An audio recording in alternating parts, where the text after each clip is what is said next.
clase de hoy. La clase de hoy tiene que ver sobre la integración del nuevo creyente a la iglesia y vamos a ver sobre la formación de ese nuevo creyente que sea transformado de creyente a discípulo. En esencia de esas dos cosas vamos a hablar hoy. Pero siempre me gusta, ¿verdad? Mencionar brevemente los temas que hemos estado hablando. Y en esencia, digamos, en la temática general, recordemos que la temática general de esta serie prácticamente es cómo cumplir la misión de hacer discípulos con propósito. Mencionaba yo de que el concepto de misión es un concepto pues muy conocido en el ámbito cristiano, el concepto de discípulos también. La aplicación de la misión y la aplicación del hacer discípulos pues es una cosa distinta, porque se habla de misión, se habla de hacer misiones, pero a veces no estamos haciendo la misión ni entendemos el trabajo de hacer discípulos. Pero por lo menos en términos, ¿verdad? Cristianos es una terminología muy conocida. Ahora, el concepto de propósito es un poco más novedoso eh, en la idea de hacer discípulos con propósito. Todo esto viene del gran mandamiento y la gran comisión de amar al Señor, de amar al prójimo, de ir y hacer discípulos, ¿verdad? De ir a las naciones, de integrarlos a través del bautismo y de enseñarles, formarlos a través de la enseñanza. En esencia, pues mirábamos que el tema del propósito de Dios en el gran mandamiento y la gran comisión, ahí hay 5 propósitos. Y la idea es que tanto el discipulador como el discípulo puedan ser maestros con propósito y discípulos con propósito. ¿Qué es lo que tendría que estar haciendo un maestro con propósito? Pues tendría que estar amando al Señor y amando al prójimo. ¿Cómo se ama al Señor? ¿Cuál es el propósito? Pues a través de la adoración. ¿Cómo se ama al prójimo? Pues a través del propósito del servicio. Pero pues la Gran Comisión también tiene otros 3 propósitos ahí. Eso de ir a las naciones es el propósito de la evangelización. Bautizándolos es el propósito del compañerismo, porque es a través del bautismo que las personas son integradas a la comunión o al compañerismo de una iglesia local. Así que ahí está el propósito de compañerismo, y esto de enseñándoles que guarden todas las cosas, ahí está el propósito de discipulado. Porque los discípulos, la herramienta a través de la cual se hacen es la enseñanza de la palabra del Señor. Ahí se hacen los discípulos. Pero en esencia, entonces, ¿qué tiene que hacer un maestro, verdad? Solo estoy haciendo como un pequeño repaso. ¿Qué tendría que hacer un maestro con propósito? Alguien que va a ser discípulos con propósito. Pues primero él tiene que vivir estos 5 propósitos. Él tendría que, un maestro que va a formar discípulos, tendría que estar, primero, haber creído en Cristo, evangelismo. Segundo, tendría que estar integrado en una iglesia cristiana, compañerismo o comunión. Tendría que estar haciendo otros discípulos, ¿verdad? A través de la enseñanza. Tendría que estar sirviendo y tendría que estar adorando al Señor en esa comunidad a la que pertenece. Así que son 5 cosas que uno debería estar haciendo para tener una vida balanceada, una vida con propósito. Pero entonces, ¿qué tendríamos que buscar hacer, verdad, en el discípulo? Primero, ganarlo a Cristo, evangelismo. Segundo, integrarlo a la comunión de la iglesia cristiana a través del bautismo. Ahí entraría el compañerismo o la comunión. Estarlo formando como discípulo, ¿verdad? Que esté aprendiendo la palabra del Señor. Discipulado, tendría que estar en una iglesia sirviendo, ¿verdad? A través de eso sería pues servicio o ministerio y pues adorando al Señor también con toda la comunidad, tanto en su vida personal como en su vida congregacional. Eh, el asunto es que cuando ya se están viviendo estos 5 propósitos, tanto el maestro como el discípulo, ambos tendríamos que estar yendo un paso más y ese paso es el paso de la misión, ¿verdad? Porque la misión lo que hace es hacer discípulos, pero hacer discípulos lleva un proceso. Entonces tendríamos que, si yo ya creí en Cristo, ya estoy integrado a la iglesia de Cristo, ya estoy creciendo como un discípulo de Cristo, ya estoy sirviendo en la iglesia de Cristo, estoy adorando a Cristo y al Padre de Cristo. Entonces, ¿qué tengo que hacer ahora? Bueno, yo ya tengo que proyectarme a la misión de hacer discípulos. Entonces, yo tengo primero que ser un discípulo y luego ya me proyecto. Ahí ya me convierto en un maestro, como ya lo vimos. Y luego, pues entonces, ¿qué voy a hacer con las personas? Pues voy a ganarlas para Cristo, las voy a integrar a la iglesia de Cristo, las voy a formar en el carácter de Cristo, les voy a enseñar cómo servir a Cristo y voy a unirme a ellos en la adoración a Cristo. ¿Y qué debería hacer ese discípulo? Pues enfocarse en la misión de hacer discípulos y ahí va, ¿verdad? Esa cadenita del discipulado. Algo así es lo que hemos tratado de ilustrar con el tema de los propósitos. Entonces, esa es la temática, ¿verdad? Cómo cumplir la misión de hacer discípulos con propósito.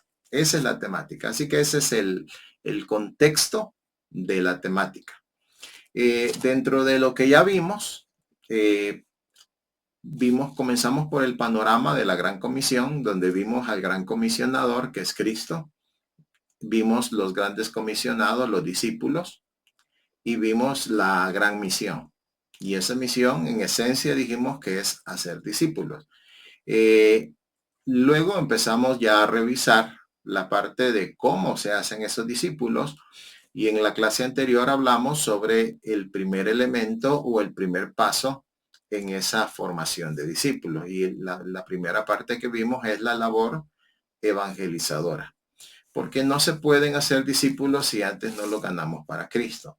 Y entonces hablamos cuando hablamos de la labor evangelizadora, aclaramos un poco sobre qué es el evangelio, sobre qué es el evangelismo y sobre el panorama del evangelio. Y a eso le anexamos el concepto de evangelismo expansivo.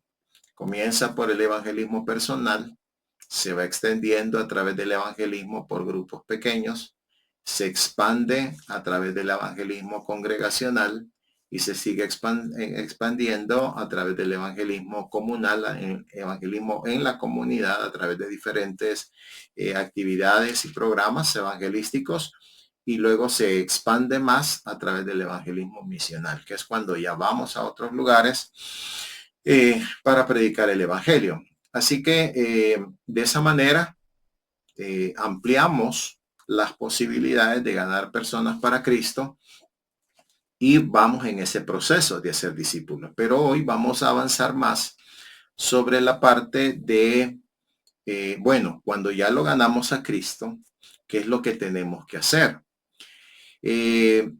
Cuando yo hice la publicidad de este curso, una palabra que yo le anexé ahí fue la palabra que era un curso del área de crecimiento. ¿Por qué? Porque en esencia, hermanos, los que estamos en el contexto pastoral, si nosotros aplicamos este proceso intencionalmente, bien pensado, bien planificado, bien coordinado, hermanos, sus iglesias van a crecer. Su servidor les ha compartido a ustedes que las iglesias que yo he pastoreado, todas las iglesias han crecido. Cuando la gente habla del crecimiento, he visto, ¿verdad? Algunos hermanos que no entienden esto piensan que el crecimiento es un término que tiene que ver con estrategias humanas para hacer crecer la iglesia. Y he visto varios comentarios, ¿verdad? No en relación a mí, sino en relación a otras personas que publican cosas así. Pero me doy cuenta yo la falta de comprensión. Por un lado, pues la falta de comprensión tiene que ver con la ignorancia, lastimosamente, ¿verdad? Mi pueblo falló por falta de conocimiento. Pero bien, hay gente que es bien intencionada en sus comentarios. He visto ahí, ¿verdad? Gente que comenta sobre que lo que requiere es oración y que solo el crecimiento lo da Dios y todo eso. Y salen con palabras así muy bien intencionadas, muy espirituales, pero no muy bíblicos. Y ustedes saben que una de las cosas que me caracteriza a mí es el concepto de, de evangelismo, de discipulado, de cosas prácticas, pero que esencialmente tienen que ver con la Biblia. Así que yo, si algo es bíblico, yo lo hago. Que me puedo exponer a la crítica y todo eso, está bien. Al final uno hace algo, lo critica. No hace nada, lo critican. Así que, pero mientras algo sea bíblico, hermanos, se puede hacer. Y aquí, cuando yo hablo de crecimiento, sus iglesias van a crecer. Cuando les comentaba, las iglesias que he pastoreado han crecido no porque Carlos Osorio ha estado ahí, no. Las iglesias han crecido, hermanos, porque lo que hemos hecho es identificar principios bíblicos y aplicarlos. Y lo que hemos visto es que la palabra de Dios aplicada, Dios mismo la prospera. Y ese ha sido el resultado. Así que si ustedes como pastores siguen este proceso, intencionalmente, como les digo, ¿verdad? O sea, ustedes oran al Señor, buscan al Señor, le dicen al Señor, Señor, yo quiero realmente hacer la obra que tú me has mandado a hacer, de hacer discípulos. Y yo me voy a meter en esto, Señor, de trabajar realmente las cosas que tenemos que trabajar. Y usted se compromete delante del Señor, se consagra al Señor, le pide el auxilio al Señor. Y de ahí empieza a aplicar estos principios, hermanos, sus iglesias van a crecer. Pero ¿por dónde tiene que comenzar? Va a comenzar por la parte evangelizadora. El asunto es, ¿qué pasa con las personas que se ganan a Cristo? Porque ese es el gran detalle. Las iglesias, hermanos, realmente, por un lado, no se está haciendo el trabajo evangelístico. Así que no se puede crecer sin evangelismo. Pero segundo, si en algún momento ha habido algún fruto en el evangelismo, por cualquier área, puede ser por el evangelismo personal, por el evangelismo en grupos pequeños, ¿verdad? Como les decía, estos grupos pequeños tienen diferentes nombres, células, grupos de alcance, hogueras, tribus. Ayer leí un documento y hay un lugar que le llaman grupos café. ¿Ya? Así que la gente dice, vamos al café. Es una estrategia muy, muy interesante porque la gente se siente menos amenazada y dice, vamos, pues, vamos al café. Ahí hay una reunión donde hay cafecito y pan y ahí se platica de las cosas del Señor. Estrategias. Bueno, diferentes nombres, ¿verdad? Para los grupos. Sea el evangelismo por los grupos, sea el evangelismo por congregacional, se predica un sermón en el templo, ¿verdad? Ya sea intencionalmente una actividad o en un sermón normal, ¿verdad? De un día domingo, de un culto, se predicó, alguien se convirtió. El asunto es, independientemente por cuál punto del evangelismo expansivo se haya convertido la persona, el asunto es qué pasa con esa persona que se ganó a Cristo. Porque parte del problema que nosotros tenemos es que esas personas que generalmente se ganan a Cristo en las iglesias, a veces a nivel pastoral, a veces a nivel, digamos, de iglesia como una estrategia global de parte de la iglesia, o a nivel personal de parte de un discípulo, no se tiene una estrategia bien definida de qué se va a hacer para cuidar a esa persona que se ha ganado a Cristo. Entonces, ese fruto muchas veces se pierde y por eso las iglesias no crecen. Y pasan los años y la gente dice, ¿y por qué no crecemos? El pastor mismo entra como que en esa misma duda, ¿verdad? De qué es lo que está pasando, por qué no crecemos. Y realmente no es porque a veces no se esté haciendo nada. Lo que pasa que cuando ese fruto que llega, que Dios nos manda a sus hijos para que se los cuidemos, nosotros no nos hemos preparado para crecer. Y como no nos hemos preparado para crecer, entonces no tenemos la cuna. Solo imagínense, solo para ilustrar, ¿verdad? Imagínense el caso de una pareja. Se casan, de repente pues la chica está embarazada, le está creciendo su embarazo, saben que van a tener un hijo. Y cuando llega el momento de que nació el niño, no tenían ni una cuna, no tenían pañales, no tenían leche, no tenían pachas o mamilas, como se le llame en cada país.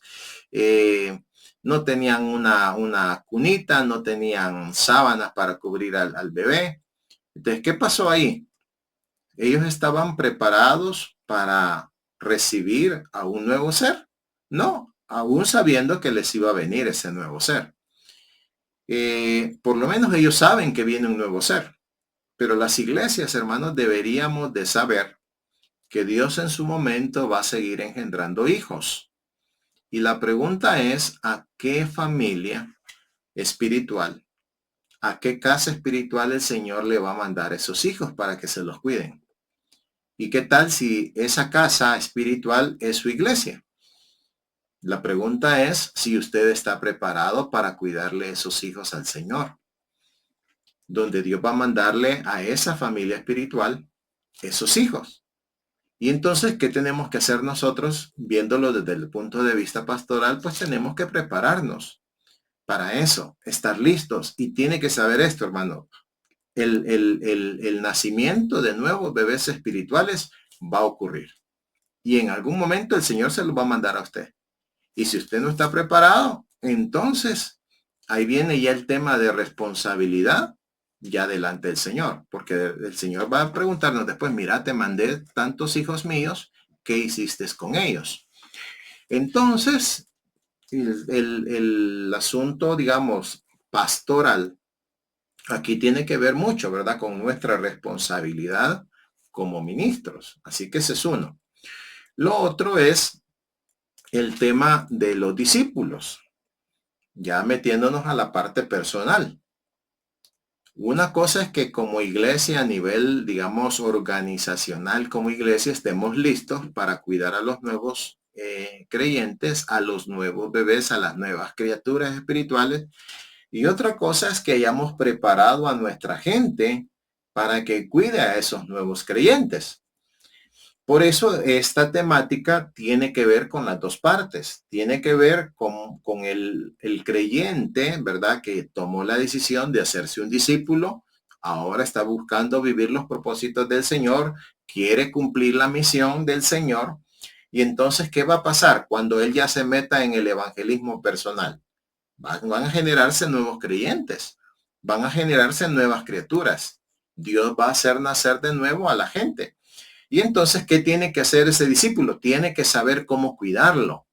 Por eso esta parte de esta temática de hoy, porque esta temática es la que nos va a dar la luz sobre qué es lo que tenemos que hacer cuando ocurre el nuevo nacimiento, tanto a través del evangelismo personal.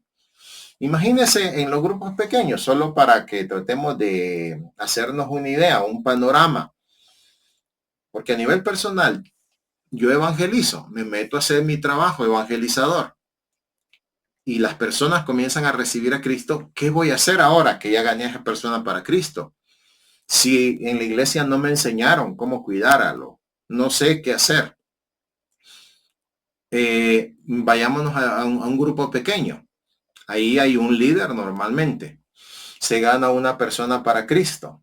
Se ganan 2, 3 personas. ¿Qué se va a hacer? ¿Quién los va a cuidar? ¿Cómo se van a cuidar?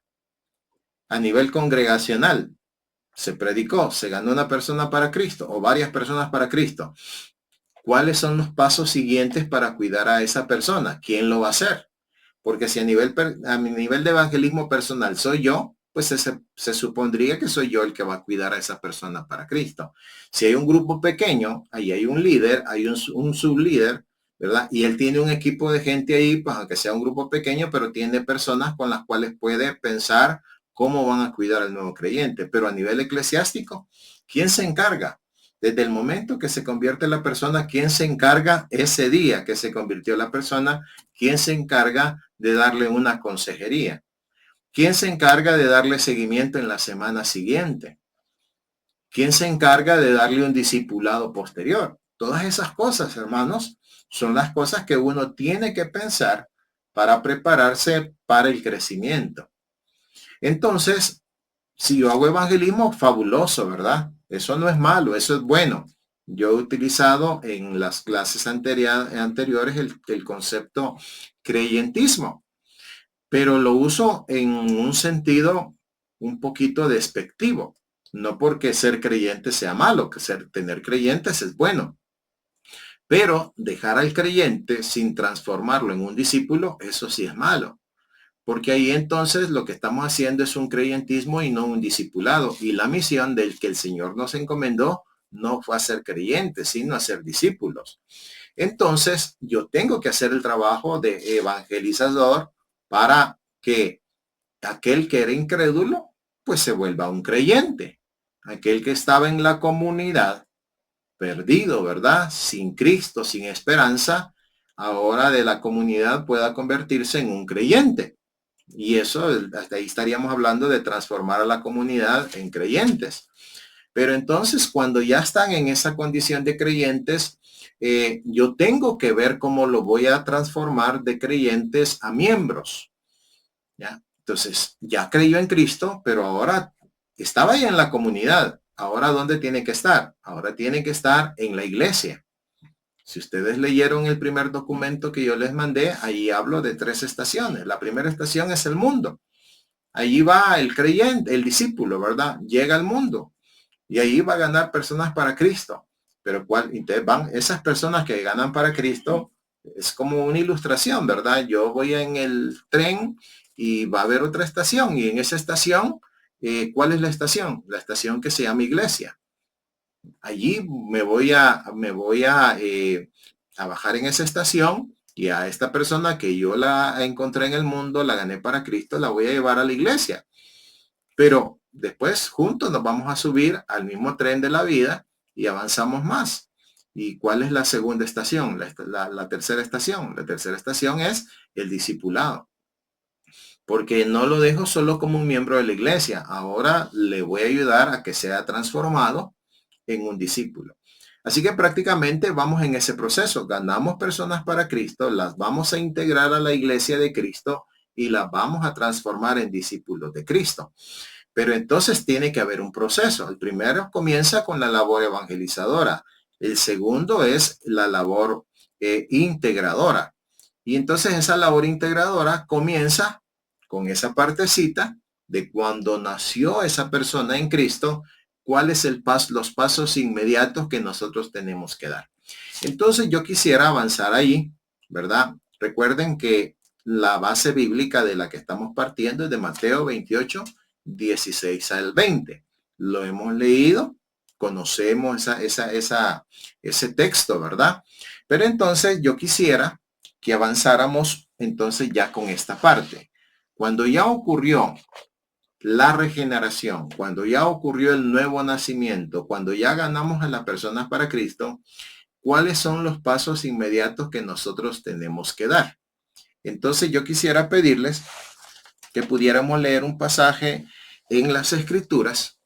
El pasaje base, ¿verdad? Es Mateo 28, 16 al 20.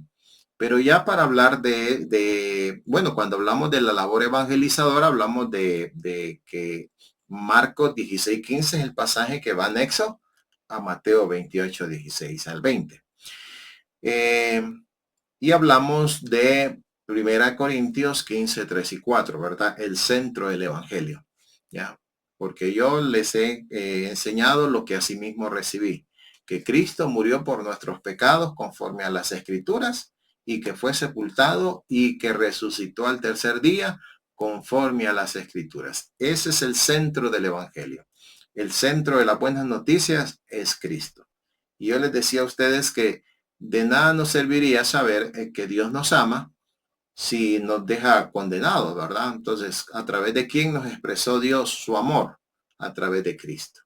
¿Ya? A través de Cristo Dios canaliza su amor hacia nosotros y a través de Cristo nosotros canalizamos nuestro pecado en Él para poder ser justificados en Él y poder ser reconciliados con Dios. Así que Cristo es la clave. Cristo. Sin Jesús no hay regreso a Dios. Sin Jesús no hay salvación. Sin Jesús no hay nada para la eternidad buena para nosotros. Entonces no se trata de una religión verdadera, porque hoy está de moda eso, ¿verdad? ¿Cuál es la religión verdadera? No hay ninguna religión verdadera, porque no se trata de que haya alguna religión que lleve a Dios. Se trata de persona verdadera. Jesús dijo, yo soy el camino y la verdad. Nadie viene al Padre si no es por mí. Así que para venir a Dios, tiene que ser por medio de Cristo, no por medio de una religión. Así que no hay otras personas fuera de Cristo, ya. No hay religiones, no hay nada que nos lleve a Dios, solamente Jesús. Así que Marcos 16:15 es el pasaje clave de ir y predicar el evangelio, y el centro del evangelio es Cristo. Bueno, pero ahora, para esta parte que tiene que ver con la integración, vamos a usar algunos, el segundo paso, pues ahí vamos a aclaremos, ¿verdad? El segundo paso prácticamente es la labor integradora.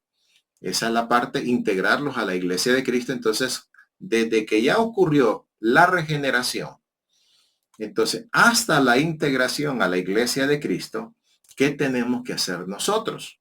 Pues en esencia, ahí hay dos partes que nosotros tenemos que hacer. ¿Ya? Entonces de eso vamos a hablar ahorita y luego ya vamos a hablar de que cuando ya se integró, cómo lo vamos a formar como un discípulo. Entonces quisiera pedirles que buscaran ese pasaje. Ese pasaje está en Primera de Tesalonicenses 2 y vamos a ver ahí en el caso de Pablo, cómo Pablo cuidó a las personas que se habían convertido a Cristo. Cuando los hermanos de Tesalónica creyeron en el Señor Jesús, Pablo deja entrever cómo él hizo ese trabajo de cuidado espiritual con estos hermanos. Y miren lo que dice Pablo en 1 de Tesalonicenses 2, versículo 5 al versículo 13. Dice, del versículo 5 al 13. Bueno, ¿saben qué? Hagamos algo, leámoslo del versículo 1 para que miremos el panorama completo. Dice, porque vosotros mismos sabéis, hermanos, ojo con esto, que nuestra visita a vosotros no resultó vana. Una visita. Pues habiendo antes padecido y sido ultrajados en Filipos, note que esta carta fue escrita a los de Tesalónica. Así que Tesalónica era un lugar y Filipos era otra. Y Pablo dice que antes de ir a Tesalónica, algo les había pasado en Filipos. Y mire lo que le pasó en Filipos. Ahí dice, pues habiendo antes padecido y sido ultrajados en Filipos, como sabéis, tuvimos de nuevo valor en nuestro Dios para anunciaros el evangelio de Dios en medio de gran oposición. Si ustedes notan, hermanos, ahí hay tres cosas que pudieron haber bloqueado a Pablo para no anunciar el evangelio, para no seguir anunciándolo. Y las tres cosas que él menciona es padecido, ultrajados y gran oposición. O sea, y eso, hermanos, nosotros lo vamos a encontrar si lo vemos desde el punto de vista de la labor evangelizadora. Ellos estaban haciendo el trabajo evangelístico en Filipos y tuvieron gran oposición. A raíz de eso padecieron y fueron ultrajados. Palabras bien fuertes, hermano, que a cualquiera le podrían haber quitado el ánimo de haber hablado de Cristo. Sin embargo, él siguió. Bueno, allá nos pasó eso. Pero ¿qué hicieron? siguió con ese trabajo evangelístico y se fue a Tesalónica y tuvo valor. Ya, a pesar de eso, tuvo valor y siguió predicando.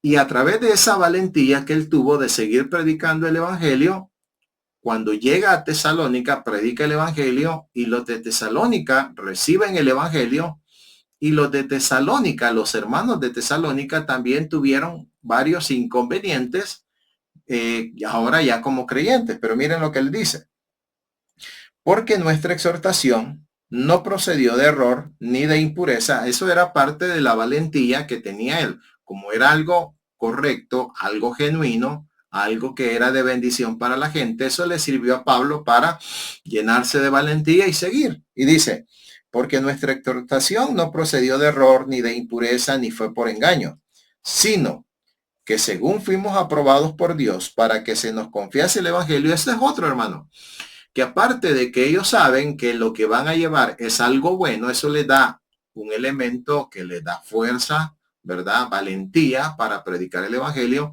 Aparte de eso, Pablo reconoce que hay una comisión, ¿ya? Y ahí lo dice: fuimos aprobados por Dios para que se nos confiase el evangelio. Así hablamos, no como para agradar a los hombres, sino a Dios, que prueba nuestros corazones. En otras palabras, ¿por qué se debe de hacer la misión? Primero, para agradar a Dios. Ciertamente esto le va a traer bendición a la gente, pero primariamente deberíamos de hacerlo por agradar a Dios. Si nota, toda esta parte tiene que ver con la parte evangelística. Pero entonces, ¿qué hicieron ellos? Fueron a hacer una visita a Tesalónica.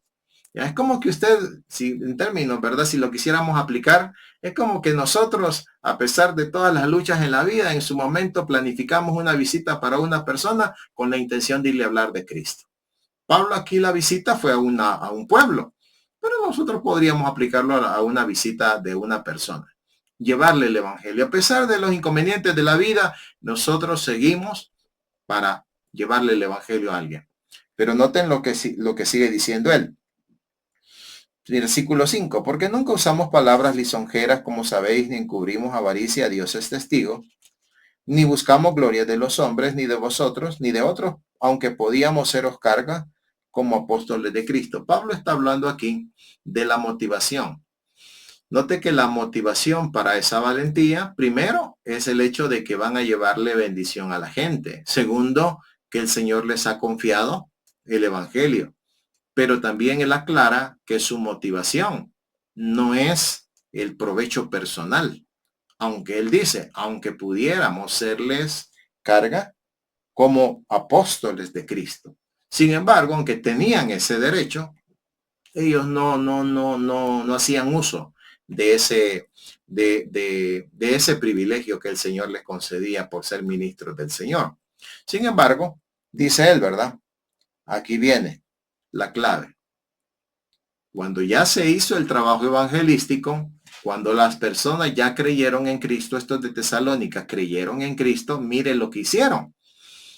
Ya hicieron la labor evangelizadora, ahora van a hacer la labor integradora. Pero mire cómo comenzaron a hacerlo. Versículo 7. Antes fuimos tiernos entre vosotros como la nodriza que cuida con ternura a sus propios hijos. Tan grande es nuestro afecto por vosotros que hubiéramos querido entregaros no solo el evangelio de Dios, sino también nuestras propias vidas, porque habéis llegado a sernos muy queridos. Porque os acordáis, hermanos, de nuestro trabajo y fatiga, como trabajando de noche y de día para no ser gravosos a ninguno de vosotros, os predicamos el evangelio de Dios. Vosotros sois testigos, y Dios también, de cuán santa, justa e irreprensiblemente nos comportamos con vosotros los creyentes. Así como también sabéis de qué modo, aquí viene la otra comparación, como el Padre a sus hijos, exhortábamos y consolábamos a cada uno de vosotros, y os encargábamos que anduvieseis como es digno de Dios, que os llamó a su reino y gloria. Si ustedes notan, hermanos, lo que nosotros estamos viendo acá es que Pablo, después que gana a las personas para Cristo, ¿qué hace él? Él los cuida. Él comienza a tener un trato como lo hace una nodriza con un niño o como lo hace un padre con sus hijos. Recordemos que la nodriza tiene que ver con aquella mujer que amamantaba hijos ajenos. Y luego aparece el ejemplo del padre, como el padre dice ahí, exhortábamos y consolábamos a cada uno de vosotros. Hermanos, si uno hiciera un trabajo exegético acá para sacar un sermón, ahí hay muchas palabras que nos darían una riqueza tremenda. ¿Ya? ¿Por qué? Porque si usted nota, uno mira todo este panorama, primero aparece Pablo hablando de cuidarlos como una nodriza. Habla de cuidarlos como un padre.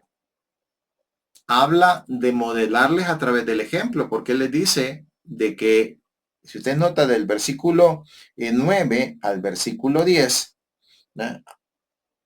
¿Os acordáis, hermanos, de nuestro trabajo? Los trae a la memoria el ejemplo que ellos les han dado acerca de cómo tiene que ser la conducta cristiana.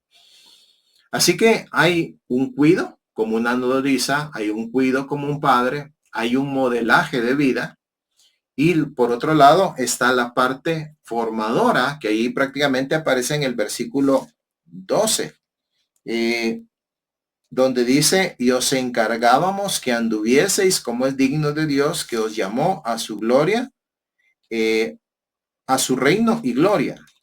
Por lo cual también nosotros sin cesar damos gracias a Dios de que cuando recibisteis la palabra de Dios, note que ahí viene la palabra, la parte formadora, la tercera parte, ¿ya? Recibisteis la palabra de Dios que oísteis de nosotros, la recibisteis no como palabra de hombre, sino según es en verdad la palabra de Dios, la cual actúa en vosotros los creyentes.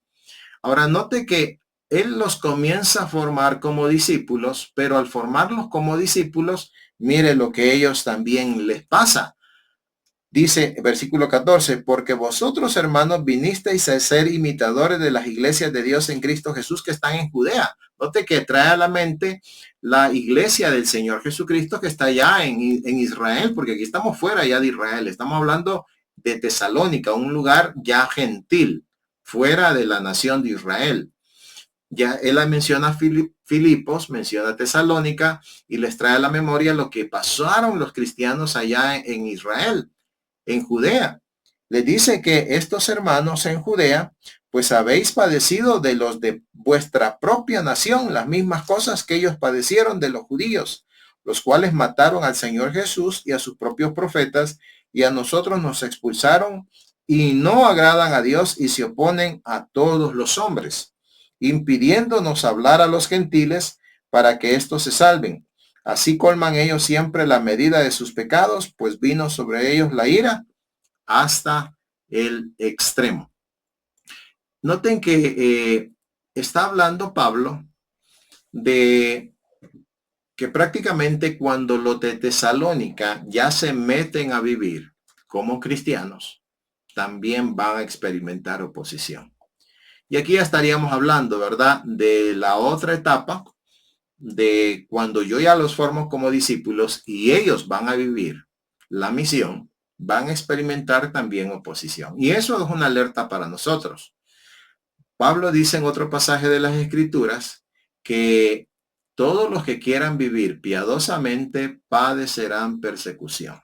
No todo va a ser color de rosa. Van a haber muchas cosas difíciles en la vida. Entonces, ¿qué va a hacer uno? ¿El dinero le va a dar el soporte para eso? ¿O el carácter que uno desarrolló en Cristo? El amor a Dios, el amor a Cristo. ¿Qué es lo que me motiva a mí? Me motiva el dinero para estar en las iglesias, porque esa es, por ejemplo, la teología de la prosperidad, esa es la motivación. Usted está en la iglesia porque va a ser dinero. Pero hermanos, yo quisiera que reflexionáramos y recordáramos lo que el Señor Jesús le tuvo que decir a la gente que lo seguía allá en Israel. ¿Qué es lo que le dijo el Señor Jesús? Iban las multitudes siguiéndolo, pero en su momento se dio la vuelta y le dijo, si alguno quiere venir en pos de mí, niéguese a sí mismo, tome su cruz cada día y sígame. ¿Por qué les tuvo que decir el Señor Jesús eso? Porque la gente seguía a Jesús no por las motivaciones correctas. Tal vez por las necesidades correctas, sí, pero no por las motivaciones correctas. Lo seguían porque Jesús les daba de comer. Lo seguían porque eran curiosos, querían ver qué milagros iba a hacer el Señor Jesús. Otros, tal vez los más atinados, lo seguían porque había alguna enseñanza que algo les nutría a ellos. Pero Jesús se dio cuenta que las motivaciones de ellos eran muy humanas, muy mundanas, por decirlo así. Jesús estaba buscando gente que lo siguiera, gente que tuviera compromiso con el reino de Dios, gente que tuviera compromiso para llevar el evangelio, gente que tuviera compromiso para vivir santamente, gente que tuviera compromiso para practicar los principios que él estaba enseñando, no solamente por los beneficios, sino por el compromiso que eso implicaba. Así que nosotros tenemos que tener claro, hermanos, que al meternos en este trabajo de hacer discípulos, probablemente vamos a experimentar oposición. Y cuando eso llegue, nosotros tenemos que estar claros que eso iba a llegar y que tenemos que saber cómo manejar la oposición. Y que cuando llegue la oposición no tenemos que detenernos. Pablo nos da el ejemplo, que allá lo ultrajaron, allá padeció, allá tuvo gran oposición en Filipos, pero eso no lo detuvo. Él siguió adelante. Él siguió adelante. Y eso deberíamos de hacer nosotros, que a pesar de las cosas que vengan, hermanos, seguir adelante. Entonces debo de seguir adelante con la labor evangelizadora, pero cuando ocurre este milagro de la regeneración, yo tengo que saber que esas personas, así como hizo Pablo, yo tengo que cuidarlas como una nodriza o como un padre. Así que note que esto habla de responsabilidad sobre esa nueva criatura. Si yo gano a la persona para Cristo como discípulo, entonces yo tengo que cuidar a esa persona de manera inmediata. Segundo, ¿qué pasa si esa persona se convierte en un grupo pequeño? ¿Quién lo va a discipular? De manera personal. ¿Quién lo va a cuidar de manera inmediata? Bueno, tiene que hacerlo probablemente el líder o el sublíder. Y si esa persona tiene un equipo ahí, ¿verdad? Un grupo pequeño, también puede delegarle a alguien de esa persona que cuide a ese nuevo creyente. Y claramente el líder y el sublíder van a estar dándole seguimiento para que se haga constar que realmente esa persona está siendo cuidada. Porque no es no le trata, aquí te lo dejo y ahí miras cómo haces. No, el líder tiene que estar supervisando. Pero ¿qué pasa cuando la conversión ocurre en la iglesia, en el templo, en la reunión de la iglesia? Pues entonces ahí es donde viene ya la pericia, ¿verdad? El hecho de que ya el pastor pensó, ya diseñó una estrategia, un proceso para cuidar a estas personas. Y entonces ahí es donde comienza, donde uno tiene que, imagínese, usted predica un sermón y la persona se convierte a Cristo. ¿Qué es lo que debe de hacer de manera inmediata ahí en el templo usted? Entonces tenemos que tener un plan, tenemos que tener una manera de cómo hacer ese trabajo. Y entonces yo quisiera mencionarles algunas ideas de cómo podemos hacer este trabajo.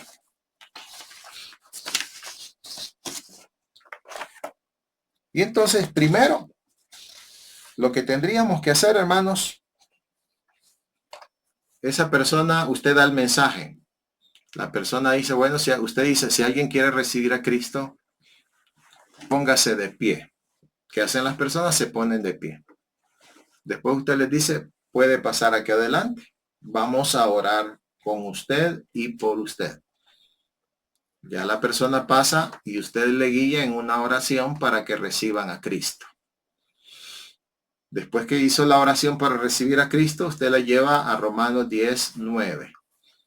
Que si confesares con tu boca que Jesús es el Señor y creyeres en tu corazón que Dios le levantó de los muertos, serás salvo. Bueno, repita después de mí. Yo confieso con mi boca que Jesús es el Señor y creo en mi corazón que Dios le levantó de los muertos y por eso soy salvo. Muy bien. Ya le guió en una oración a recibir a Cristo, ya le llevó a confesar públicamente que cree en Jesucristo, que Él es el Señor como su Señor. Y entonces, ¿qué pasa inmediatamente? La actividad en el culto sigue. Pero ¿qué debe de tener usted en ese momento ahí? Un equipo de consejeros. Eso tome nota, porque eso no le voy a mandar, porque eso va en otro material que todavía estoy escribiendo. Tiene que tener un equipo de consejeros. Note, por eso le decía al principio, ¿verdad? Que teníamos que darle varios enfoques, desde el punto de vista del discípulo, desde el punto de vista de un líder de grupo pequeño, desde el punto de vista de un pastor. Entonces, ¿qué tiene que tener? Un equipo de consejeros. Y a esos consejeros, usted tiene que darles orientación sobre qué van a decirle a esa persona que acaba de convertirse. Ahora, ¿qué hace ese equipo de consejeros? Inmediatamente la persona recibe a Cristo, inmediatamente la persona confiesa con su boca que Jesús es el Señor, pasan los consejeros adelante con esa persona o esas personas que han recibido a Cristo y en ese mismo momento se van a otro lugar aparte. Ellos salen en ese momento de la actividad cultica. Ahora, si usted no tiene ese equipo de consejeros y las personas siguen el culto, bueno, pueden irse a sentar. Entonces usted, por lo menos de manera inmediata, al terminar el culto, usted debe de tener un equipo que se dedique a saludar a las personas nuevos creyentes. Pero quisiera pensar primero con este equipo de consejeros. Se van con esta persona y ahí le van a dar una consejería. ¿Qué van a hacer en esa consejería? Pues primero van a felicitar a la persona que haya recibido a Cristo. Lo segundo que van a hacer es orientarle sobre los pasos que tiene que dar esa persona para crecer en Cristo. ¿Cuáles son esos pasos? Por eso le digo, anote. Los pasos que le tiene que dar el consejero al nuevo creyente son, número uno, ahora que usted es hijo de Dios, tiene a Dios como Padre. Por lo tanto, primero, debe de orar. Tiene ahora como hijo de Dios la oportunidad de platicar con Dios y adorarlo como Dios grande, maravilloso, majestuoso que Él es. Segundo, puede llegar delante de Él a plantear sus necesidades porque Él es su Padre y usted es su hijo. Tercero, si en algún momento usted falla, puede tener la oportunidad de confesarle sus pecados al Señor. Primera de Juan 1:9, ¿ya? Y cuarto, debe de leer la Biblia, porque en la Biblia Dios le va a hablar a usted. Y quinto, usted debe de asistir a una iglesia donde Cristo es predicado. Esta es su iglesia, nosotros le invitamos y desearíamos que usted esté con nosotros. Solamente eso, no va a llevar más de unos 10 minutos. Y cuando terminen, si en la iglesia, que a mi parecer deberíamos de tener eso en las iglesias, al terminar deberían de regalarle un Nuevo Testamento. Ya, si usted quiere tener un Nuevo Testamento y en su país existe el ministerio de los Gedeones, así se llaman, los Gedeones, ellos regalan Nuevos Testamentos. Y si no, pues compre Biblias misioneras. Cada país tiene generalmente una sociedad bíblicas unidas o sociedades bíblicas en su país. Ahí puede contactar estos ministerios y normalmente ellos venden Biblias que le llaman Biblias misioneras. Se compran por cajas y normalmente son Biblias bien baratas. Claramente no van a venir, no son Biblias de lujo, son Biblias bien bonitas, de cartón, la portada, pero son bonitas. Por lo menos de manera inmediata usted le regala una Biblia mientras la persona puede comprarse una Biblia ya más de su gusto. Pero tener ese recurso de manera inmediata. ¿Ya? Y entonces, ¿qué pasa cuando terminó el culto? Por lo menos al terminar el culto debería de estar el pastor, deberían de estar los ancianos y deberían de estar los diáconos. No se van porque alguien conoció a Cristo, alguien recibió a Cristo, ya terminó el culto, pero no se van hasta que salgan los consejeros. ¿Y por qué no se van? Porque el pastor, los ancianos y los diáconos están ahí para darle la bienvenida a esa persona, para felicitar la decisión que han hecho. Lo pueden hacer a nivel de grupo, de una manera formal, o lo pueden hacer a nivel personal. Salen las personas, ahí está el equipo de líderes de la iglesia y están ahí para darle un abrazo a esa persona, darle un fuerte apretón de manos, darle una felicitación, de tal manera que la persona mire el amor cristiano en los líderes de la iglesia. Pero eso tiene que hacerlo intencionado, hermano. Si usted lo deja al azar, lo más probable es que de repente ni vuelva a ver a esa persona. Entonces nosotros tenemos que ser como Pablo, como una nodriza, como un padre, darle seguimiento a esa persona, porque de manera inmediata lo primero que se hace es darle esa consejería, es el contacto inicial. Y en ese contacto inicial, pues se le da esa consejería. Siempre es bueno, hermanos, si usted quiere, digamos, crecer, cuando esa persona se va a retirar, es bueno que uno tenga por lo menos a la mano algunos recursos que uno le puede dar a la persona. Por ejemplo, usted puede tener un recurso donde esté el horario de culto de la iglesia. Puede tener una cartita de bienvenida que se le puede dar de manera inmediata o posteriormente usted se la puede enviar por correspondencia. Ahora la correspondencia ya no se usa, pero sí es bonito que le llegue de repente una carta a su casa. Eso es siempre genera expectativa. ¿Quién me habrá mandado una carta? Entonces, pero usted saludó a esa persona, se está despidiendo, oran por esa persona y entonces antes que se vaya usted le puede dar una información primaria sobre las actividades de la iglesia. Y entonces claramente esa persona probablemente no llegó sola al templo. Lo más seguro es que llegó con algún hermano o una hermana a la iglesia. Entonces, cuando usted toma los datos, toma de una vez en cuenta quién lo llevó o con quién llegó. ¿Por qué? Porque esa persona va a servir de enlace y le dice de una vez, usted ya tiene que haber planificado quién le va a dar ese seguimiento a esa persona. El pastor ya tiene que haber pensado si va a ser algún anciano, van a ser los diáconos o diaconisas. Así que usted ya tiene que haber pensado eso. Reunir a la persona, tener el material listo, se le va a regalar y tener a la persona ahí que le va a dar el discipulado. Así que usted se lo presenta y le dice, mire, esta persona le va a dar, le va a estar visitando una vez a la semana para que puedan estudiar la palabra del Señor. Esa sería una manera. La otra manera es que la misma persona que lo llevó al templo sea la persona que lo disipule. ¿Qué va a hacer esa persona cuando se reúna con el nuevo creyente? Bueno, primero va a orar con la persona, va a desarrollar el estudio y va a estar allí, ¿verdad? Para ponerse a su disposición si hubiera alguna necesidad de algún consejo o algo más. Y ahí se va. En el transcurso de ese tiempo, la persona comienza a hablar. En esas conversaciones ocasionales, la persona empieza a orientar que en el templo existe una clase de bautismo. Y entonces ya empieza a preparar la mente y el corazón del nuevo creyente para que sepa que en su momento tiene que bautizarse. Entonces ya se note que hay un proceso, hay un seguimiento donde todo va intencionado. Ahora le voy a contar una historia real que nos pasó a nosotros.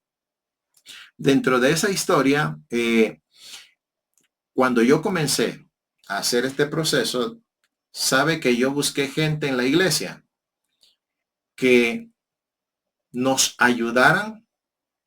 Bueno, los íbamos a capacitar, ¿verdad? Para cuidar a los nuevos creyentes. ¿Con qué material? Con este material que les estoy mencionando. Y hermanos, es triste. Ahí es donde se da cuenta uno de la crisis y la calamidad en las que están las iglesias. Es triste que hermanos que tenían años, pero estoy hablando de años viejos de ser cristianos, 20, 30, 40 años de ser cristianos. Cuando hablamos con ellos, ¿saben qué nos dijeron? No, no tengo tiempo, no puedo. Ni ganaban gente para Cristo, ni estaban dispuestos a discipular a un nuevo creyente. ¿Sabe qué nos tocó que hacer? Con esos mismos nuevos creyentes les empezamos a dar tanto su servidor como algunos 3, 4 hermanos por ahí de la iglesia, comenzamos a discipular a los nuevos. ¿Y sabe a quién pusimos? a darle el discipulado personal a los otros nuevos creyentes, a esos mismos nuevos creyentes. Y ahí se da cuenta usted que en las iglesias la gente solo se quedó con el creyentismo, pero no son discípulos. Pero usted tiene que hacer el trabajo que el Señor le mandó a hacer. Entonces, ¿cómo es que crecimos nosotros? Haciendo eso. ¿Qué estábamos haciendo? La labor evangelizadora y la labor integradora. Las personas comenzaban a asistir al templo y comenzaban a asistir a la clase de bautismo, que ya teníamos nosotros la fecha, cuando iba a arrancar la clase. Así que, ¿y quién cree que daba la clase de bautismo? La clase de bautismo siempre la di yo, porque lo que yo quería era que la persona que se iba a ser miembro de la iglesia se identificara primeramente con el pastor.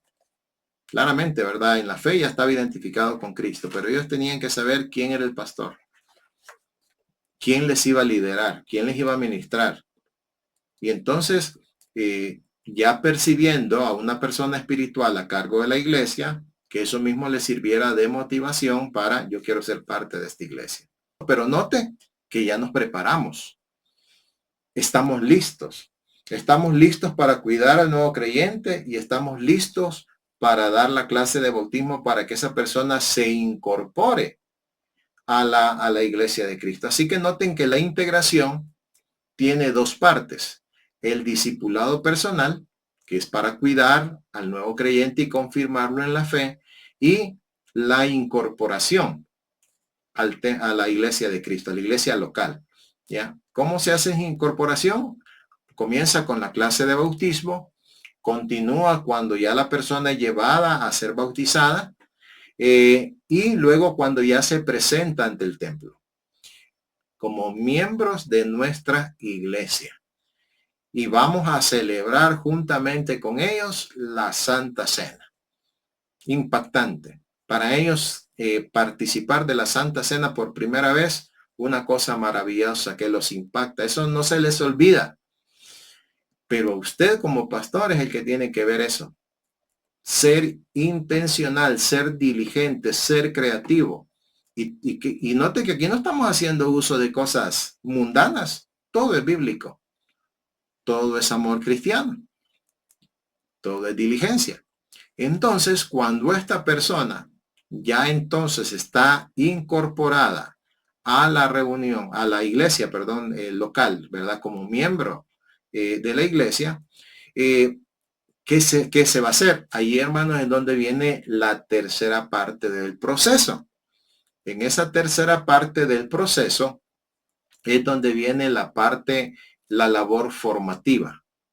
¿Por qué decimos la labor formativa? Porque cuando Jesús dice, vayan, dice, id y hacer discípulos. Hacer significa formar, significa darle una forma. Si ustedes notan, cuando él dice hacer discípulos en la parte final de Mateo 28, 20, dice, enseñándoles que guarden todas las cosas que os he mandado. Entonces, en la parte formativa, la clave está, hermanos, en darles la palabra que el Señor ha dado. La palabra de Dios ahí es la clave. Ciertamente, yo les decía a ustedes cuando hablamos del panorama de la Gran Comisión, yo les hablaba de Cristo de Cristo como maestro. Y Cristo como maestro, él daba una enseñanza verbal, pero era también una enseñanza vivencial, porque él es la palabra, él es el logos. Lo que él enseña, él lo vive, y lo que él vive, él lo enseña, porque él no puede estar desligada la palabra de su vida, porque él es la palabra. Entonces, ¿qué debe de hacer el que ya va a formar al discípulo? Bueno, para formar a los discípulos, su materia prima es la palabra del Señor. Pero esa palabra que va a enseñar tiene que también ser una palabra que tiene que estarse reflejando en usted. Por eso, el discipulado es diferente a predicar. Nosotros exhortamos a que los predicadores sean personas consagradas a Dios cuando predican, pero el que va a ser discípulos, no solo le van a ver su boca enseñando, le van a ver su vida. Y esa es una de las cosas bonitas, ¿verdad? Que nos enseñó mi pastor a nosotros cuando estábamos en el discipulado con él, el hermano José Parada. Yo les he compartido que en algún momento él nos dijo, ¿por qué algunos no hacen discípulos? Porque saben que eso implica compartir su vida, abrirse, ¿verdad? A que conozcan su vida. Y algunos que están dentro de las iglesias no tienen vidas cristocéntricas. Así que usted como maestro tiene que estar primero. Por eso estamos hablando, ¿verdad? Las enseñanzas anteriores iban orientadas a eso. Aquí hay una misión, pero esa misión la hace un maestro con propósito, que va a formar discípulos con propósito y que van a ir a cumplir la misión. En esta hora que estamos buscando cumplir la misión, nos metemos a evangelizar, nos metemos a integrar y nos metemos a formar. Pero ¿quién lo va a hacer? Un maestro con propósito. Alguien que ya está viviendo los mandatos del Señor. Entonces, vamos a darle una enseñanza en nuestra vida, pero le vamos a dar una enseñanza verbal también, oral, ¿verdad? Sustentada en la palabra del Señor. ¿Cómo nosotros podemos hacer discípulos dentro de la iglesia? Cuando la persona ya se convirtió, ya se bautizó, ahora ya está dentro del templo. Como la esencia, hermanos, para formar al discípulo es la palabra del Señor. Esa palabra del Señor va a llegar al nuevo creyente a través de diferentes medios. ¿Cuáles van a ser los medios eclesiásticos? Número uno, hermanos, va a ser el discipulado personal. ¿Cuál es el discipulado personal? Aquel que comenzó a la persona para cuidar al nuevo creyente. Ahí comienza. Ahí está recibiendo palabra de Dios ya. Pero cuando llega a la clase de bautismo, ahí también va a recibir palabra de Dios. Así que usted ya está siendo un discipulado ahí. Pero luego, cuando ya se integró a la membresía de la iglesia, ¿dónde va a seguir recibiendo palabra de Dios esta persona? A través de la predicación. Por eso es que nosotros tenemos mucho interés en el curso de predicación. ¿Y cómo le hemos llamado nosotros el curso de predicación?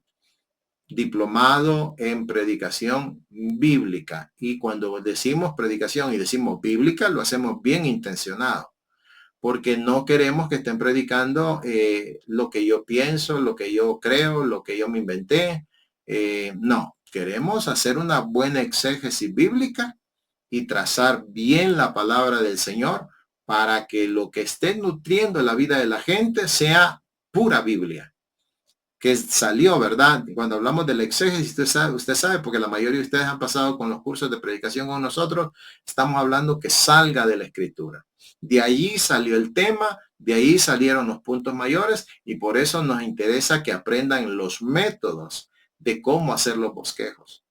Hemos enseñado cómo hacer el proceso exegético, hemos enseñado cómo hacer el proceso homilético. ¿Por qué? Porque queremos que los predicadores le den buena palabra del Señor a la gente.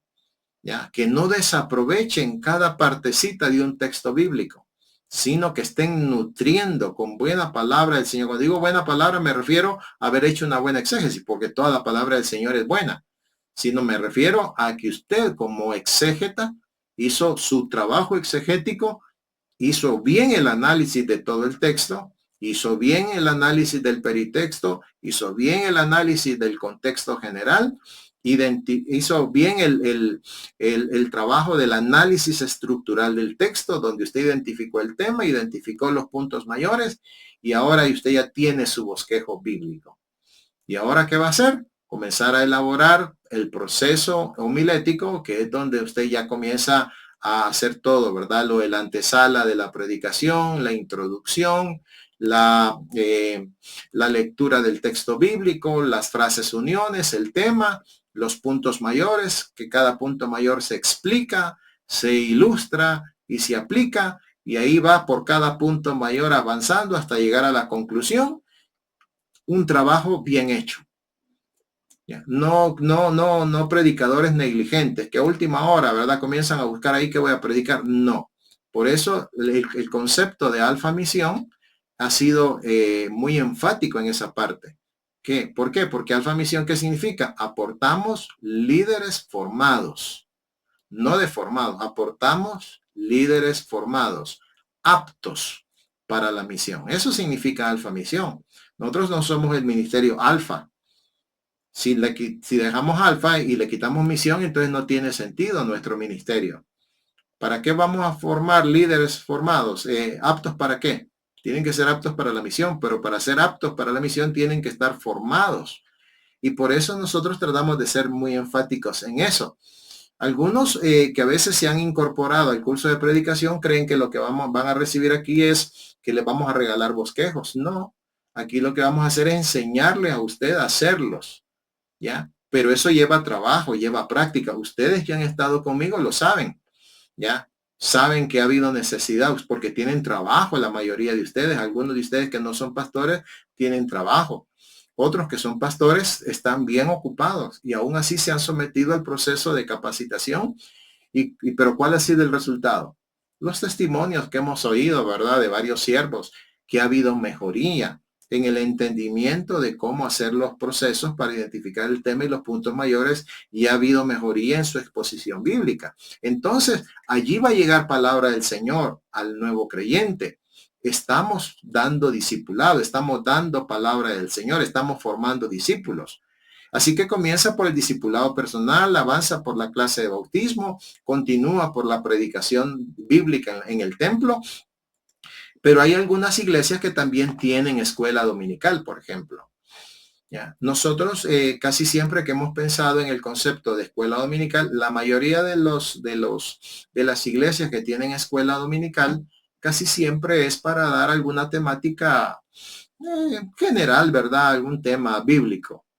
De hecho, si usted sabe de la escuela dominical cuando comenzó, no comenzó para una enseñanza cristiana. La escuela dominical comenzó como un proyecto para enseñar a leer a niños de la calle.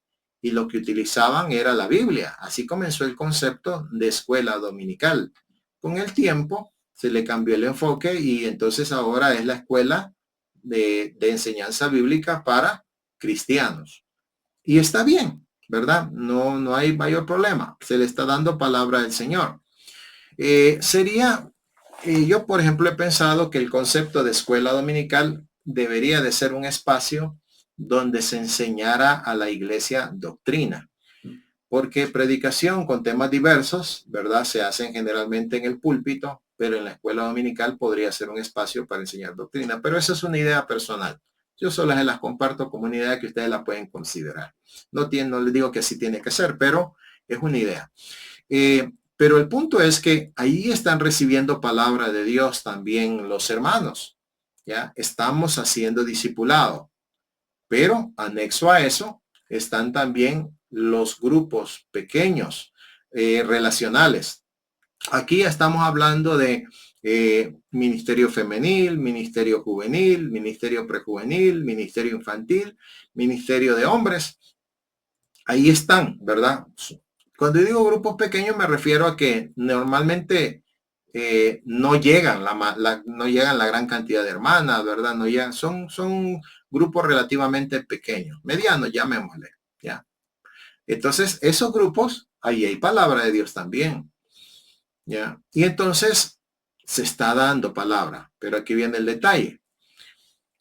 Lo que yo generalmente no miro y que sí lo veo en la vida del Señor Jesús son los grupos de discipulado.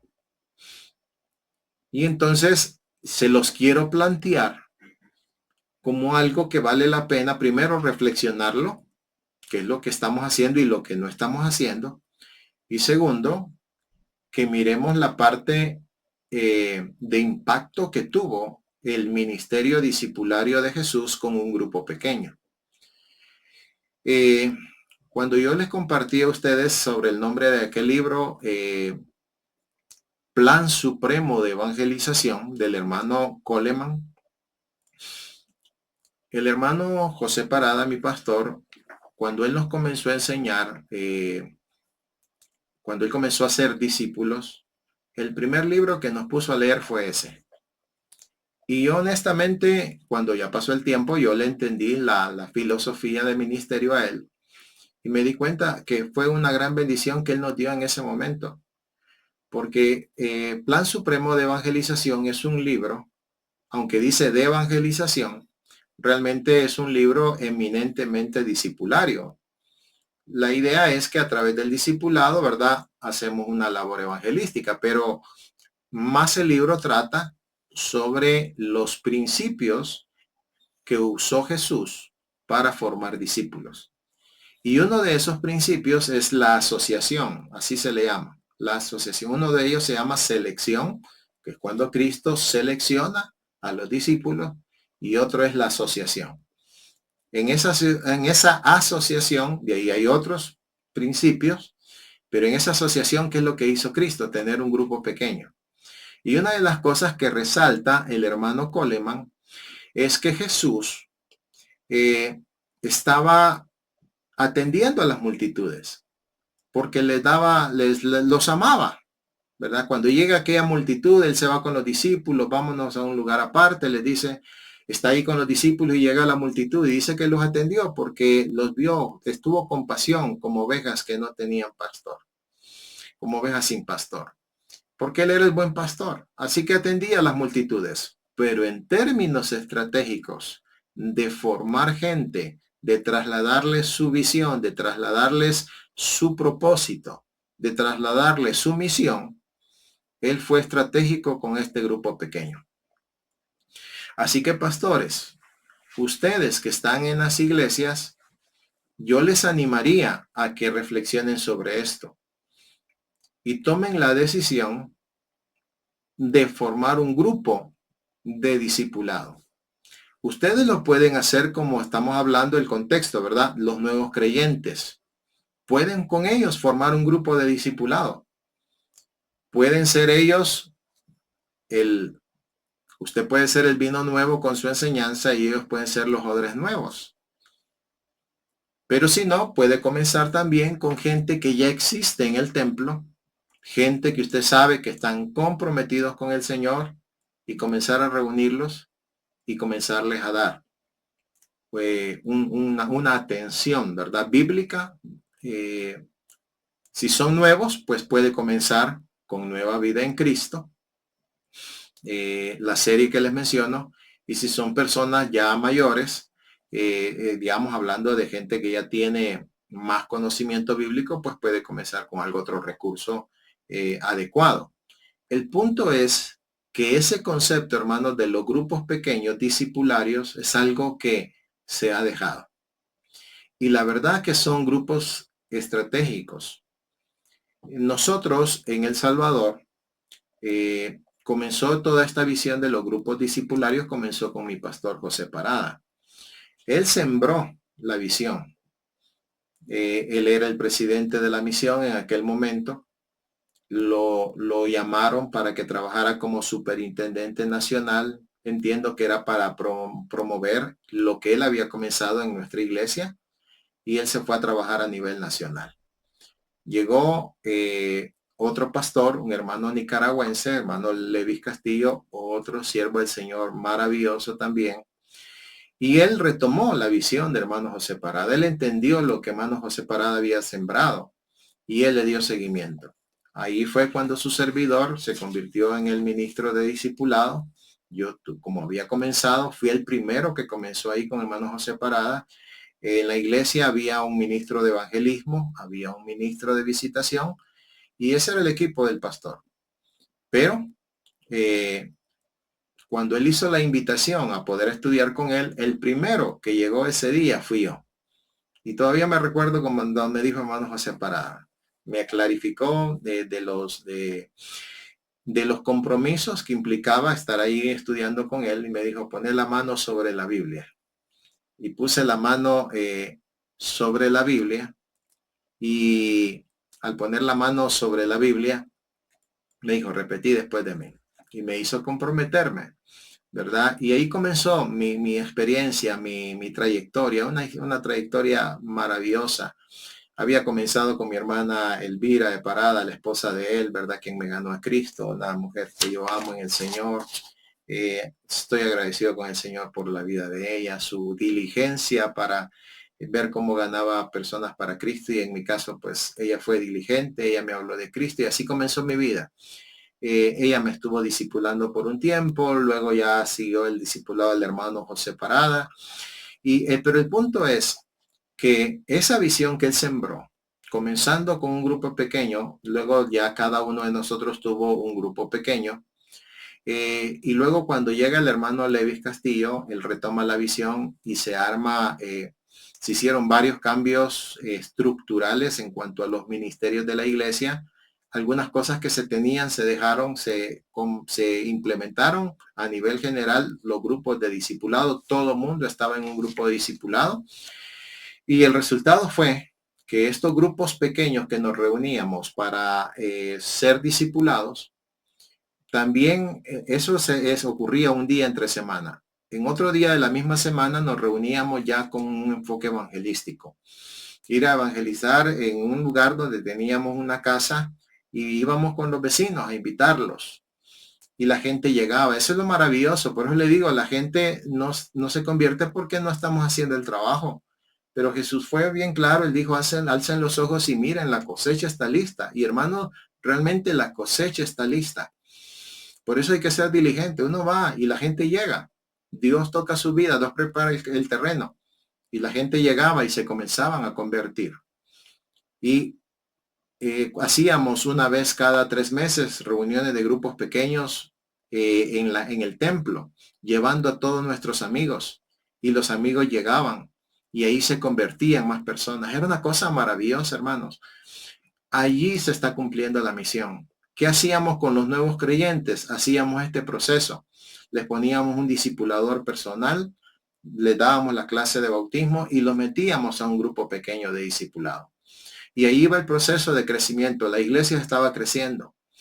Y Peniel, que es la iglesia de la que les estoy hablando, una iglesia en El Salvador, es una iglesia conocida por ser una iglesia plantadora de iglesias. Porque nosotros lo que hacíamos era, con todas estas conversiones que teníamos, identificábamos algún sector de donde venía un buen grupo de personas y ahí comenzábamos una nueva iglesia. Y así ha sido la historia. Penielas es una iglesia que tiene una historia de plantación de iglesias maravillosa, una iglesia fabulosa, y sigue.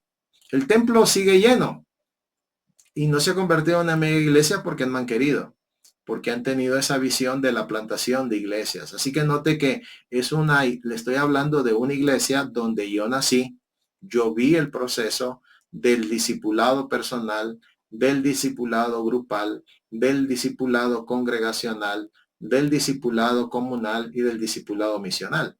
Si quiere verlo desde el punto de vista de evangelismo personal, evangelismo grupal, evangelismo congregacional, evangelismo comunal y evangelismo misional, en ambas vías nos movimos nosotros. Dios preparó mi corazón para eso. Posteriormente, yo ya logré entender el tema del igle crecimiento. Ahora lo entiendo, gracias al Señor, perfectamente bien. He crecido en eso. Por eso las iglesias, cuando ya el Señor me llamó al ministerio, que ya desarrollé yo mi ministerio aquí en Guatemala, las iglesias que yo comencé a pastorear, comencé a organizarlas, siendo intencional en cada parte del desarrollo de la iglesia, y Dios nos bendijo el ministerio. Como dijo Pablo, ¿verdad? Yo sembré, Apolos regó, pero el crecimiento lo ha dado Dios. Porque la gloria es del Señor. El que hace crecer la iglesia es el Señor. Pero hay un proceso. Así que esta partecita que yo les comento es para estimularles en el tema de repensar el tema de los grupos pequeños discipularios en las iglesias. Recurso puede ser Nueva Vida en Cristo, como les digo, pueden ser otros recursos. En nuestro caso, por ejemplo, nosotros tenemos estamos estimulando a las iglesias a trabajar también con lo que le llamamos la Academia de Discipulado. La Academia de Discipulado es un espacio de enseñanza bíblica que se abre, algo similar a la escuela dominical. Se da una clase por semana, 1 hora cada semana. Puede hacerse el día domingo, puede hacerse cualquier día de la semana, pero dura un año. Y en ese año, en la Academia de Discipulado, nosotros trabajamos los 5 propósitos con los nuevos creyentes. Es decir, cuando las personas se incorporan a las iglesias, primero el discipulado personal, después la clase de bautismo, la predicación en la iglesia, probablemente si hay escuela dominical, ahí están incorporados, pero a eso nosotros anexamos la Academia de Discipulado. ¿Y qué hacemos en la Academia de Discipulado? Le enseñamos al nuevo creyente a tener compromiso con el Señor. ¿Y qué hacemos? Damos 5 clases. Cuando le digo 5 clases me refiero a 5 módulos. Cada módulo normalmente dura 2 meses. Y el primer módulo que nosotros enseñamos es compromiso a la membresía. Eso es tratando el propósito del compañerismo. ¿Por qué compromiso a la membresía? Porque queremos que el nuevo creyente, cuando ya se hace miembro de la iglesia, no se vaya a quedar como asistente, sino como miembro. ¿Ya? ¿Cuál es la diferencia entre un asistente y un miembro? Un asistente asiste cuando se le ocurre, un miembro tiene constancia. La diferencia entre un asistente y un miembro es el compromiso. ¿Ya? El asistente, por ejemplo, dice, hoy fui a la iglesia. El miembro dice, hoy fui a mi iglesia. El asistente dice, mire, él es el pastor. El miembro dice, mire, él es mi pastor. El asistente dice, hoy no tengo ganas de ir a la iglesia. El miembro dice, hoy es día de estar en la reunión de la iglesia. Entonces vamos enseñando esas cosas. ¿Ya? El miembro, por ejemplo, sabe que es parte de una comunidad, ¿verdad? Porque la palabra miembro, la idea del cuerpo de Cristo es que tiene miembros y literalmente es parte de un cuerpo.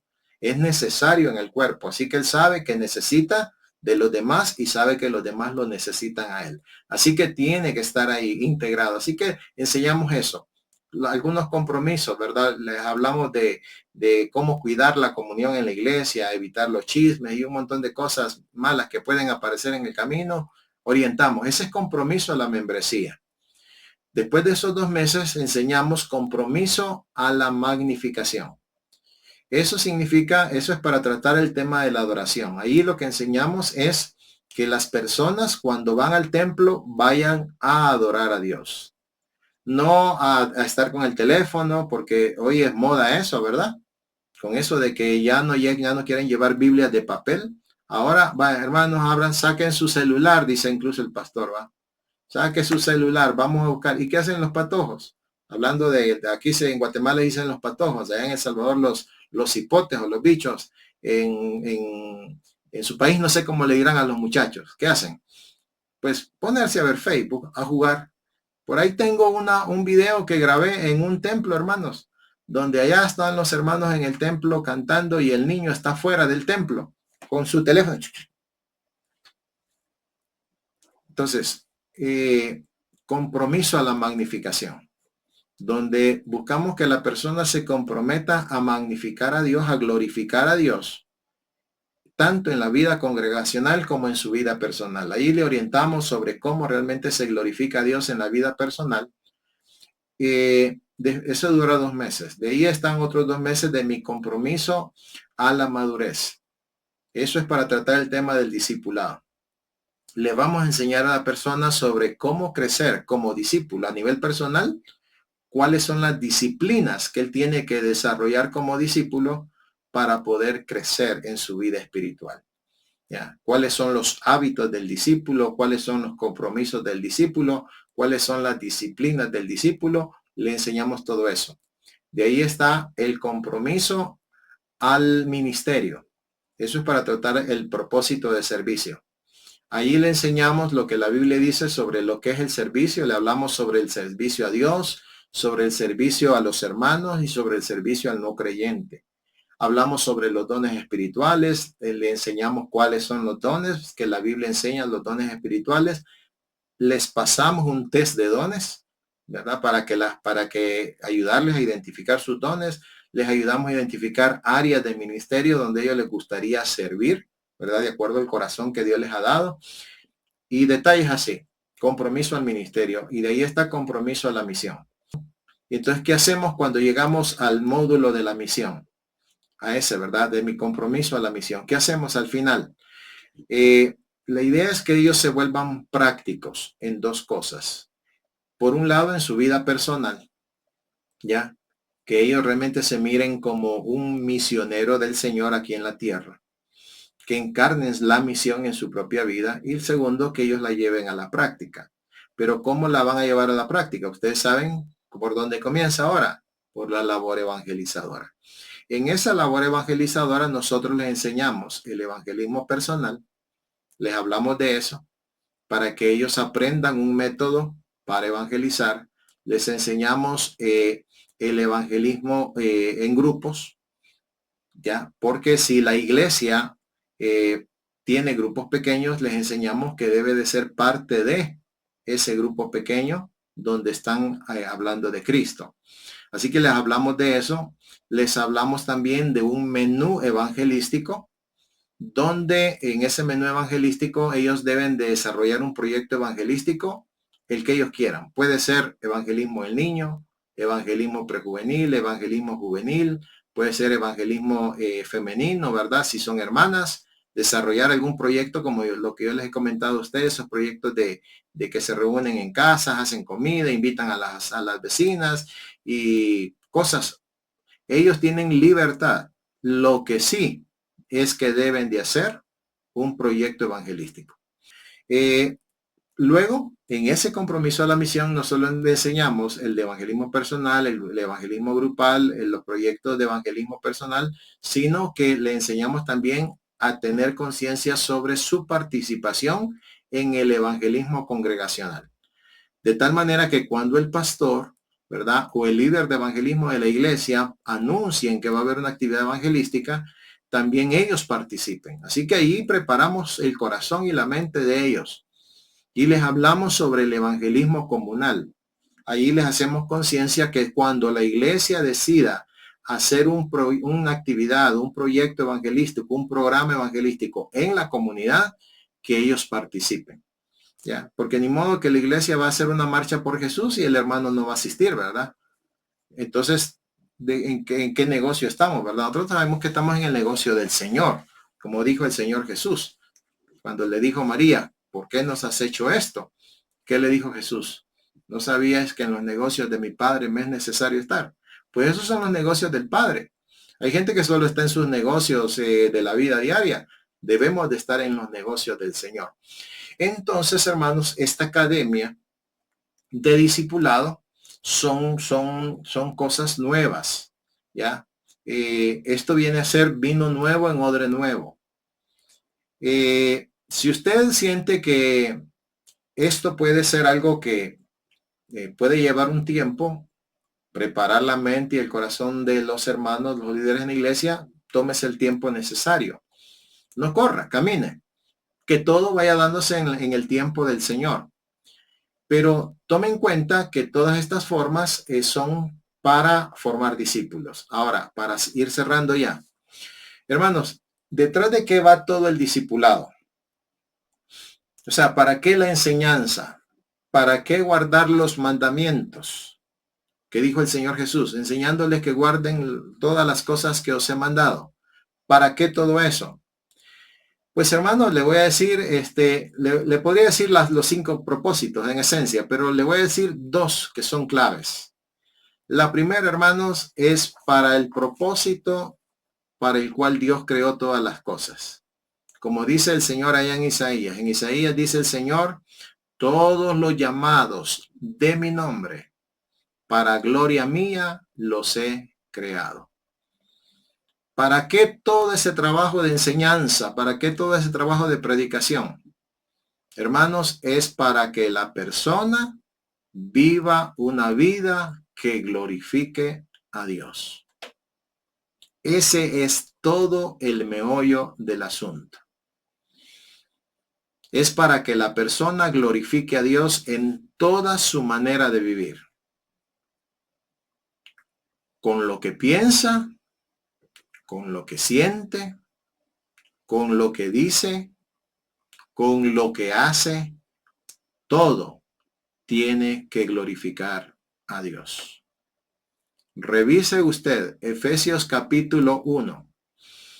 Ahí se habla de la obra del Padre, se habla de la obra del Hijo, se habla de la obra del Espíritu Santo y usted va a encontrar el propósito.